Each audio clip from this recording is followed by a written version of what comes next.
The morning of December 7th in the year 1941 began like any other quiet Sunday across the United States. Families attended church services while others read the Sunday newspapers or listened to music on their radios. This tranquility was shattered abruptly by the frantic interruptions of news bulletins announcing the attack on Pearl Harbor. The shock wave traveled instantly from the tropical islands of Hawaii to the snowy streets of New York and the sunny avenues of Los Angeles. Panic and confusion gripped the populace as the reality of a global conflict arrived on American soil. The isolationist sentiment that had kept the nation out of the war evaporated in a single afternoon of smoke and fire.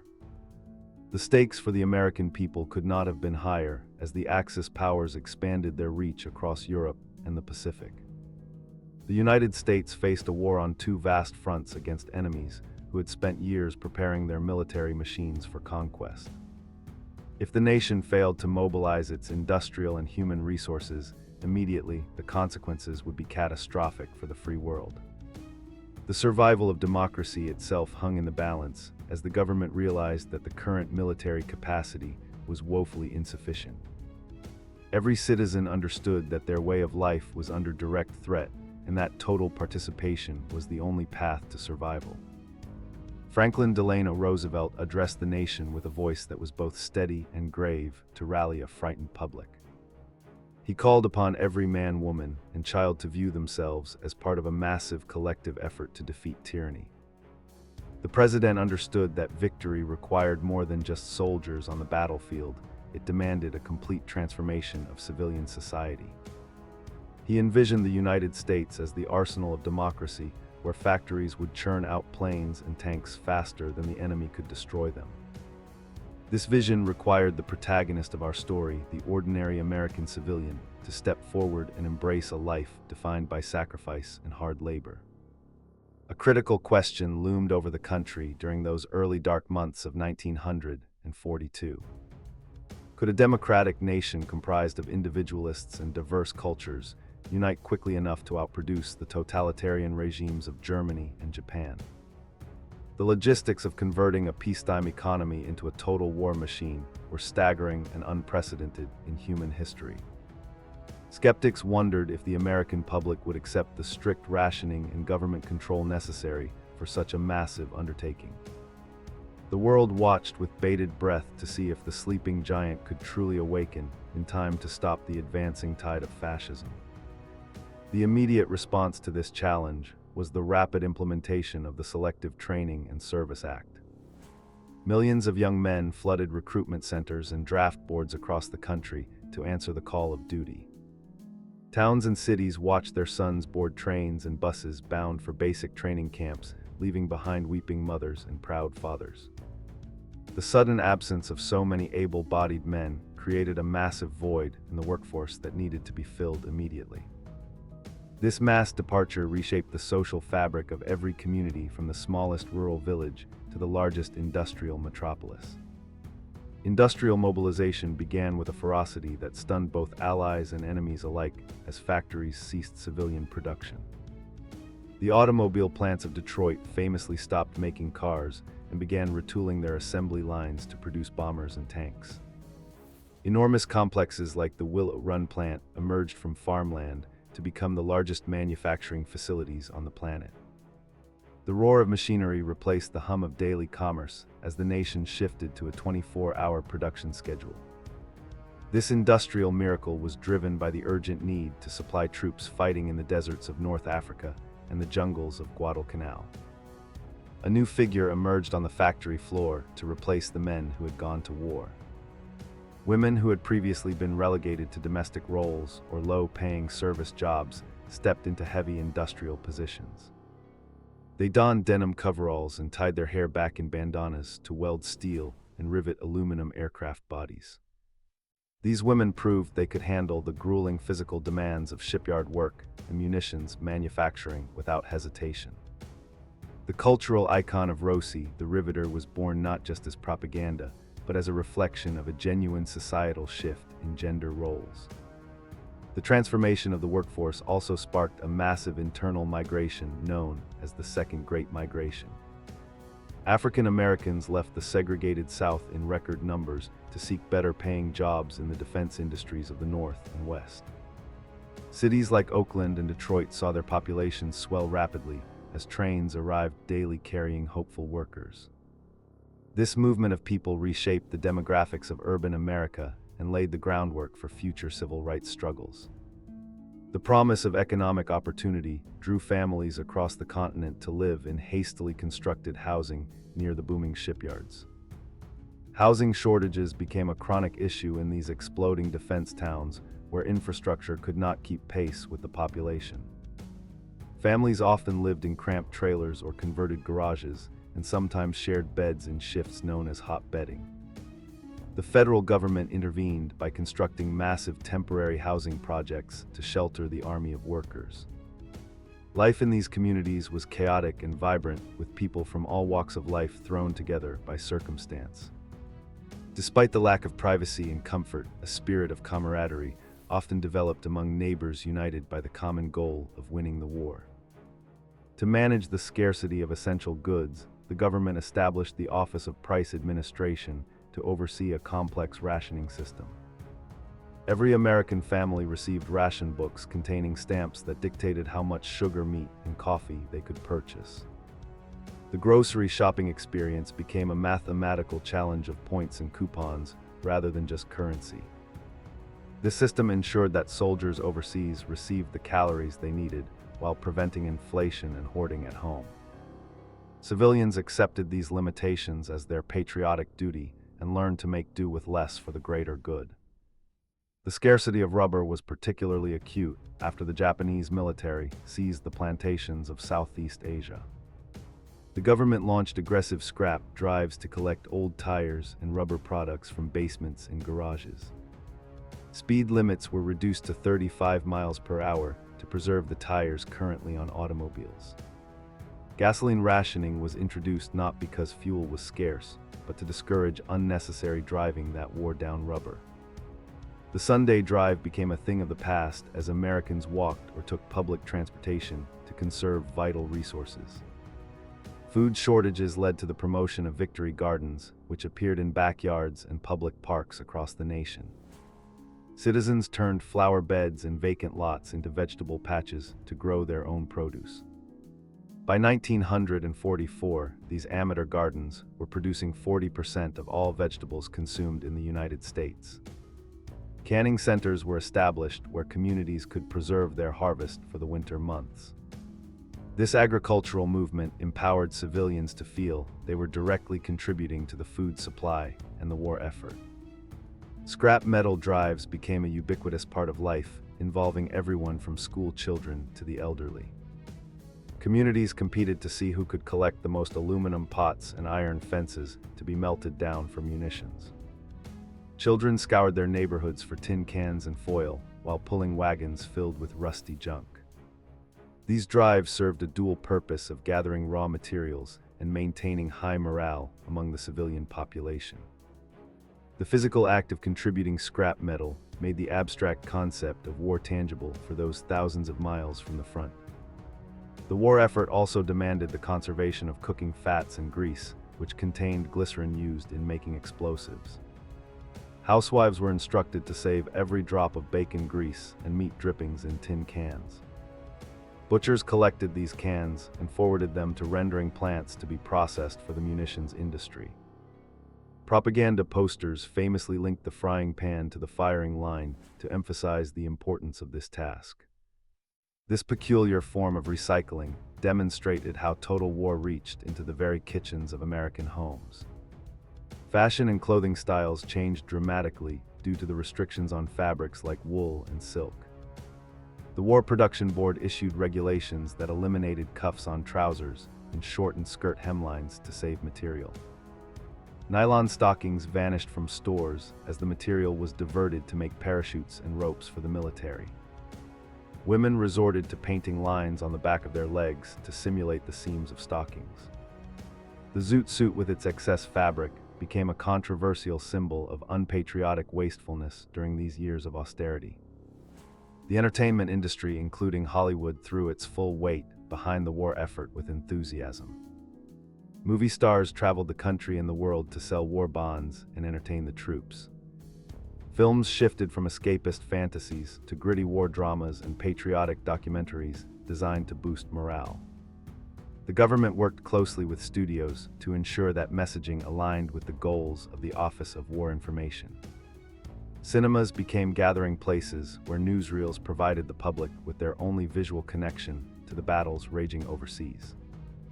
Financing the most expensive war in history required the support of every citizen through the purchase of war bonds. The government launched massive bond drives featuring celebrities and war heroes to encourage investment. Children purchased war stamps with their pennies until they had enough to buy a bond. These loans from the public to the government helped curb inflation while giving civilians a financial stake in victory. The bond drive became a recurring spectacle that combined patriotism with community competition and civic pride. Civil defense preparations transformed the physical landscape of coastal cities and towns deemed vulnerable to attack. Air raid sirens were installed atop buildings and citizens volunteered as air raid wardens to patrol the streets. Blackout curtains became a standard fixture in homes to prevent light from aiding enemy bombers or submarines. Cities along the Atlantic and Pacific coasts dimmed their streetlights and imposed strict curfews. The fear of invasion was palpable, and these drills served as a constant reminder of the danger lurking just offshore. The war brought conflicting realities for African Americans who fought for democracy abroad while facing segregation at home. The WWII campaign was launched by the black press to demand victory over fascism overseas and victory over racism in the United States. African American workers faced discrimination in defense jobs, which led to tensions and occasional violence in industrial centers. Despite these barriers, Black Americans contributed significantly to the war effort in factories and in uniform. Their participation laid the moral and political groundwork for the civil rights movement that would follow the war. A darker chapter of the home front story unfolded with the issuance of Executive Order 9066. The government forcibly removed over 100,000 people of Japanese ancestry from their homes on the West Coast. Two-thirds of these individuals were American citizens who had committed no crime and were denied due process. They were transported to desolate internment camps surrounded by barbed wire and armed guards. This action remains a stark reminder of how fear and prejudice can erode civil liberties during times of national crisis. Life inside the internment camps was a struggle to maintain dignity amidst harsh and humiliating conditions. Families lived in uninsulated barracks that offered little protection from the freezing winters and scorching summers. Despite their imprisonment, many young Japanese American men volunteered to fight for the country that had incarcerated them. The 442nd Regimental Combat Team became one of the most decorated units in military history. Their sacrifice proved their loyalty beyond a shadow of a doubt, while their families remained behind wire. Scientific research on the home front was conducted with unprecedented secrecy and urgency. The Manhattan Project established secret cities like Oak Ridge in Tennessee and Hanford in Washington. Tens of thousands of workers lived in these secure enclaves, often unaware of what they were actually building. They processed uranium and plutonium in massive facilities that operated 24 hours a day. The ultimate goal was the creation of the atomic bomb, a weapon that promised to end the war but brought terrifying new possibilities. The phrase "loose lips sink ships" became a mantra for a society obsessed with operational security. Posters warned citizens that casual conversation in diners or on buses could lead to the death of soldiers. Censorship was imposed on letters traveling between the front lines and the home front to protect troop movements. V-mail was developed to photograph letters onto microfilm to save cargo space on transport planes. This culture of secrecy created an atmosphere of suspicion where vigilance was considered a primary virtue. The most dreaded occurrence for any family on the home front was the arrival of a Western Union telegram courier. The sight of the messenger on a bicycle brought immediate silence and fear to entire neighborhoods. These yellow slips of paper carried the news of those killed or missing in action. Families who lost a loved one displayed a gold star in their window to signify their sacrifice. The grief of the Gold Star mothers became a shared burden that united communities in mourning. As the war dragged on into 1945, the strain on the civilian population became evident. Fatigue from long work hours and years of rationing began to wear down the initial enthusiasm. Yet the resolve to see the conflict through to unconditional surrender remained unshaken. The death of President Roosevelt in April plunged the nation into deep mourning just as victory in Europe appeared imminent.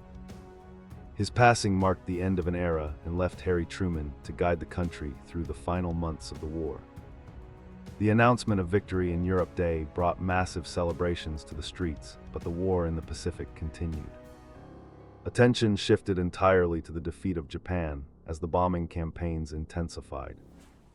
The eventual use of atomic weapons on Hiroshima and Nagasaki brought a sudden and shocking end to the conflict. When Japan surrendered, the relief was overwhelming and sparked the largest celebrations in American history. Strangers embraced in Times Square and church bells rang out across the land to signal the end of the slaughter. The return of millions of veterans triggered a complex process of reintegration and social adjustment. The GI Bill of Rights was passed to provide education and housing benefits to returning soldiers.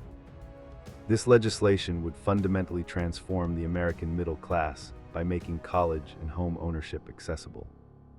Men eager to make up for lost time married and started families in record numbers.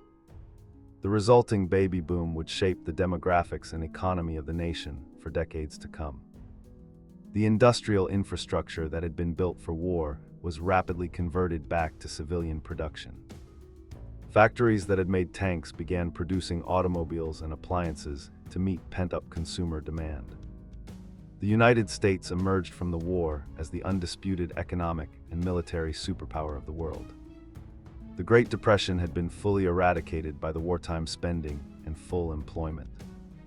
However, the geopolitical landscape had shifted, setting the stage for the Cold War with the Soviet Union. Women who had tasted financial independence and professional pride were largely encouraged to return to domestic life. Many were laid off to make room for returning veterans reclaiming their pre-war jobs. While the cultural expectation was a return to tradition, the seeds of the feminist movement had been sown.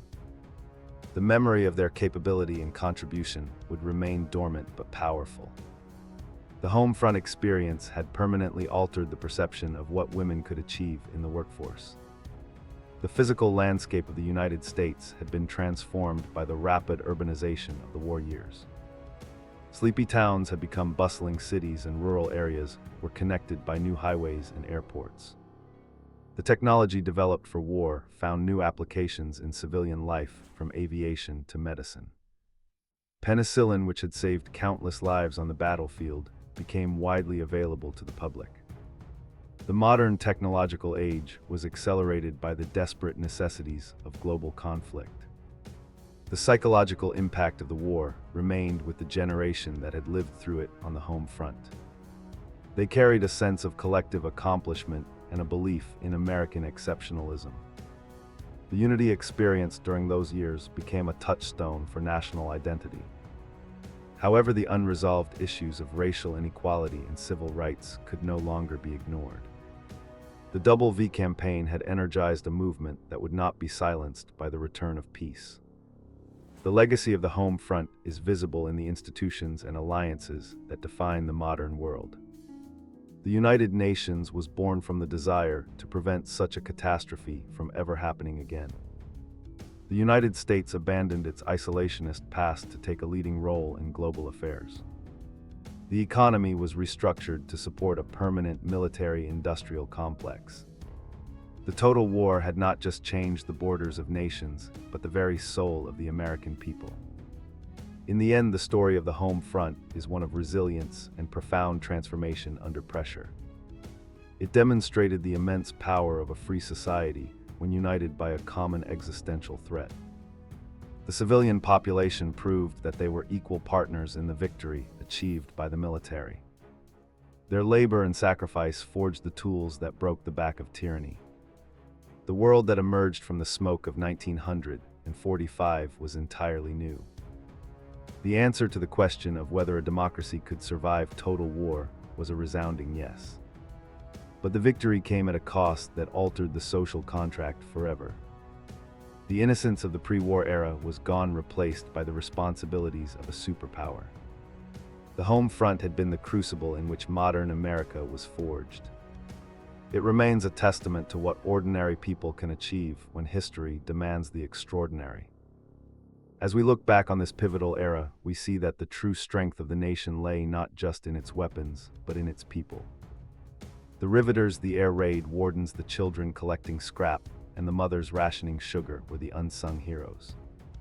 They endured the fear and the hardship to build a future for the generations that followed. Their whispers of time remind us that unity and sacrifice are the ultimate safeguards of liberty. The transformation of civilian life during the Second World War stands as the defining moment of the 20th century.